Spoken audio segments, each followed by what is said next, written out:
And the most important, biggest, most predominant thing eating up all the conversation time item going on in the world of movies and the industry right now is, of course, the upcoming takeover of Warner Brothers Studios, whether that's going to be by Netflix or Paramount or somebody else, or hey, maybe we'll get lucky and nobody gets it. Cinema United right now is in Washington, I think in front of Congress, arguing that nobody should be allowed to buy Warner Brothers. I kind of agree with them, but whatever. It looks like it's going to get taken over by somebody. Now, we of course know that the winner of the bidding war for Warner Brothers was Netflix. Warner Brothers just thought their deal was better. Paramount has not given up, though. They have time and time and time and time and time and time again gone back to try to sweeten the deal, even threatening a lawsuit at one point. Give us this or else we'll go to complain to the judge. Anyway, that's my best impersonation of the Ellisons at the moment. So it's been going back and forth. Now, recently, Paramount Studios once again sweetened the deal and submitted another offer, this time with the full guaranteed financial backing of Larry Ellison, which is something they did not have before. Well, according to the Hollywood Reporter, as of this morning, it is now official. Warner Brothers Discovery has officially rejected Paramount's latest revised offer by the Netflix deal. Now, the basic thing of the new deal was, again, Larry Ellison fully backing it. They increased their pullout penalty. That sounds like there's a euphemism in there somewhere, but they have a pullout penalty now of like $5.8 billion. But they didn't increase the offer. The offer was still $30 per share, whatnot. And they said no. Now, what happened then is David Zaslav and the board wrote a letter to all WB staff explaining the rejection. And it's pretty interesting why. I'm going to read this a little bit at length because it's really interesting, but here we go. This is the letter Zaz wrote to the WB staff.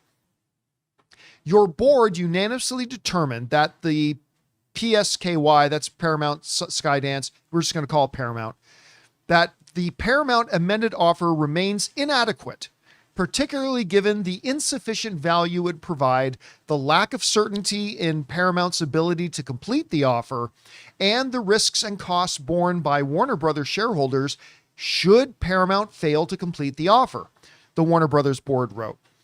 In a filing that accompanies the letter, Warner Brothers framed the revised Paramount offer, even with the new Ellison backstop, as being, quote, the largest leverage buyout in history, and that the structure poses risks to that offer.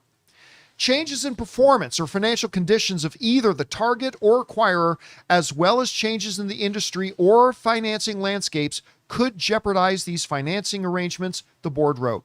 Many prior large leverage buyouts illustrate that acquirers or their equity and or debt financing sources can and do seek to assert failures of closing conditions in order to terminate the transaction or renegotiate transaction terms. This aggressive transaction structure poses materially more risk for Warner Brothers and its shareholders when compared to the conventional structure of the Netflix merger. Now, one of the big key takeaways for this, as we get through all the technical jargon, is this. We don't trust them.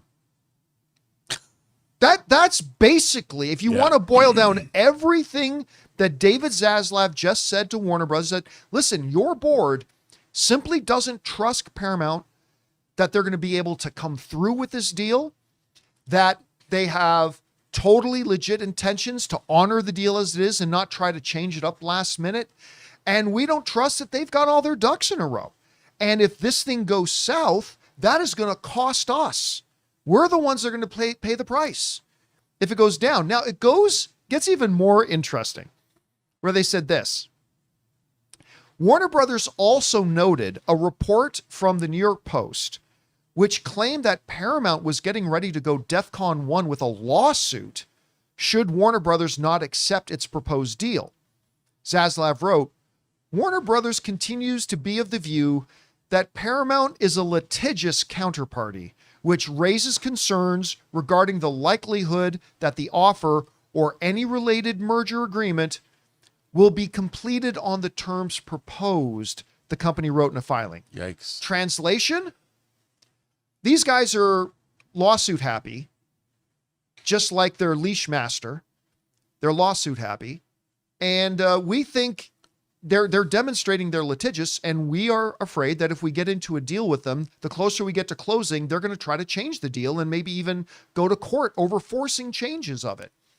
So it comes down to this. Number one, we think what Netflix is offering us is worth more, considering we get to spin off the television division and still make money from that. And we think that all combined is worth more than what Paramount's offering. Secondly, even if we wanted to go and we thought Paramount's offer might have been a little bit better, the reality is we look at their financial structure and we don't think it's sound. We don't think all this financing and leverage buyout propositioning they're doing is actually going to work and come through, and we're going to be the ones stuck with the bag. And three, we don't trust them. We think even if we did try to get into business with them, they're going to try to force our hand closer to the end of the deal to sweeten the arrangement for themselves, and they're willing to use the courts to do it. We don't think they're a good business partner. Period. And that's why they wrote a letter to their shareholders and their staff saying, we've rejected Paramount yet again. Now, does this mean that it's over? No, this ain't over yet. Because Paramount still has the option to come back with a better deal. Like, all that stuff is fine. Everything that David Zaslav said is 100% true and 100% fine. But, and I'm going to use hyperbole here for the sake of the point, if Paramount comes back and says, fine, we'll increase the pullout guarantee to $10 billion and we'll raise our offer by $9 billion more dollars. Well, if that happens, and I'm not saying it will, but if that happens, well, then some risk might look worth it to Warner Brothers and their board. Of course, then at that point, Netflix, being the winner of the bidding war, they have the option to counter and match and all that kind of stuff. But still, if, say, Paramount comes back and like really sweetens the deal, which doesn't make financial sense for them to do, but if they do, Warner Brothers then has the option to go, okay, it's still risky, but with these dollar values, it's worth the risk. So it's not over yet. But Rob, I believe, if my math is not wrong, this is the 8th rejection that Warner Brothers has given to Paramount. You remember, Rob, I predicted a couple of months ago that I think at some point the Ellisons will look at all this as being too much trouble than it's worth, and that they will turn their attention to Comcast and NBC Universal.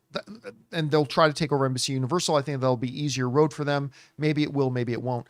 Guys, we want to take a second to thank a sponsor of today's video, PrizePicks. Whether you're starting a new routine or making player picks for the very first time, trying something new can be tough. But on PrizePicks, it just feels great when your sports takes are right. With big playoff matchups happening every weekend and elite hoops action almost every night, the action never really stops, and PrizePicks lets you take control. Ann and I both tried out PrizePicks a while ago, and we were honestly surprised by how simple it was to get started. I put my first lineup together in just minutes, and it genuinely made watching the games with my friends more fun because we were following our player projections all night, cheering for more or less. And there's a couple of features I really love. PrizePicks now has early payouts, so if your player gets off to a hot start, you can have the option to cash out before the game even finishes. And the new social feeds feature lets you share your PrizePicks with friends or even copy winning lineups with one click. Plus, if you like flexibility, you can choose Flex Play, or if you want the biggest potential prizes, go with Power Play. So download the PrizePicks app today and use the code Campea to get $50 in lineups after you play your first $5 lineup. That's code Campea to get $50 in lineups after you play your first $5 lineup. PrizePicks. It's good to be right. But does this latest rejection shore up any belief that, yes, Netflix is going to be the one to end up with this, or do you think it's still anybody's ball game? And does anything from Zaslav's letter really stand out to you? What do you think? Well, look, again, I am I'm not a Gordon Gekko type. I wish I were, because greed is good. But I think that greed works. It works. I think what's really interesting about this is I don't understand how Paramount is going to benefit Warner Brothers by taking it over. They're going to break it up. People are going to get fired. I see that they have now 2 lots in Hollywood. I mean, there's nothing. Whereas Netflix is like, we want to keep Warner Brothers intact, and Warner Brothers, we have no overlap. Right. They've said, they come out and said, we have no overlap, so we shouldn't have any layoffs. No overlap at all. And what they want to do is, if they're true and they want to keep Warner Brothers making theatrical content for as long as that business is viable, and then what they make, what HBO makes, what Warner Brothers makes, then gets fed to Netflix in some way, shape, or form. Netflix is buying an incubator for itself, which it's never had. I mean, it's produced its own things, it's bought things, it's licensed things, but it's not a studio like Warner Brothers is. So what Netflix is going to do is suddenly their movies that they're going to get made, I would think in their mind, are going to be better than the movies we've been making ourselves, for the most part. You know, we get we get Sinners, we get Weapons, you know, and you spent $38 million on Weapons. If we made it, it would have cost $300 million, and the Russo brothers would have made it. But no, you know, you got a Zach Kreger, and you're going to get the stable of talent that Warner Brothers is able to attract to make movies de facto for Netflix, which is amazing. And I think that also, Zaslav is not saying those kinds of things because those don't apply when it comes to money. Right. You know, so you got to, let's keep, I would make those things. Because he's speaking on behest of the shareholders, who just care about the bottom dollar. I could never speak finance. I would go off into the weeds in about 2 seconds. I got this great vision for what it's going to be. And people would be like, shut up, Rob. But I do think that where Zaslav is coming from is he wants to keep his company intact, and he wants it to keep doing what it does best, which is make movies. That's why it's been around for 100 years. That's why Paramount's been around for that long too. And I don't see what is the ultimate benefit. I mean, the Ellisons want to control media, but I think the people at Warner Brothers and Netflix want to keep making movies. That's their business. They don't see it as anything more than that. And look, I think that's the way to go. That's probably the best. That's the best thing for the company. And in the long run, they're going to make more money. You know, look, a merger deal, you can make a lot of money up front, but shareholders don't just want money up front unless they're going to cash out. They want to stick around for a while and see what the merger can do for them. You know, Netflix, they might be able to make, Warner Brothers might be able to make more movies. Well, see, and that's one of the key differences between the Paramount offer and the Netflix offer. The Netflix, where the Paramount offers is a strict buyout. Right. The Netflix offer is a buyout, but it also, existing shareholders get to still own some shares in that company, where, so if Netflix does make it really extremely profitable, they can benefit, shareholders can benefit in the upfront purchase, and they can benefit long-term with the appreciation of their assets. So, I mean, it's a lot of what ifs. Now, look, my number one choice in all this is still that Warner Brothers doesn't sell. Me too. Yeah, we agree. I mean, that is the number one thing. We just would really prefer if nobody bought Warner Brothers. It's better for the business overall. It's the best thing for everybody. That being said, it doesn't look like that's very realistic. No. And so Netflix has kind of become my number two choice. They went from me saying there's the absolute worst case scenario to they've convinced me that they're the next best thing, at least better than the Paramount. Now, and even if Paramount gets it, I'm not going to scream that the sky is falling. Look, I have major apprehensions about Paramount getting it now, but I also believe that David Ellison is a huge movie guy. He is. He loves movies. And TV. Whether he can actually run this studio, I don't know. But if it fails, it ain't going to be from a lack of having a love for movies. He certainly does, and that offers some potential upside, so we'll see. Anyway, guys, question is for you. What do you think about this? Warner Brothers has once again rejected Paramount. They will not go to the dance with them, but Paramount will keep asking. What do you think about the reasoning that they laid out, that Warner Brothers and their board laid out in their letter? Whatever you guys think, jump down to the comment section below and let us know your thoughts. Hey guys, thanks so much for watching this video. Make sure you like the video, leave a comment, and subscribe to our channel. And don't forget, we have a daily podcast called the John Campea Show podcast, available on Apple Podcasts, Spotify, or your favorite podcasting app of choice. Go and subscribe to it today so it'll be there when you need it.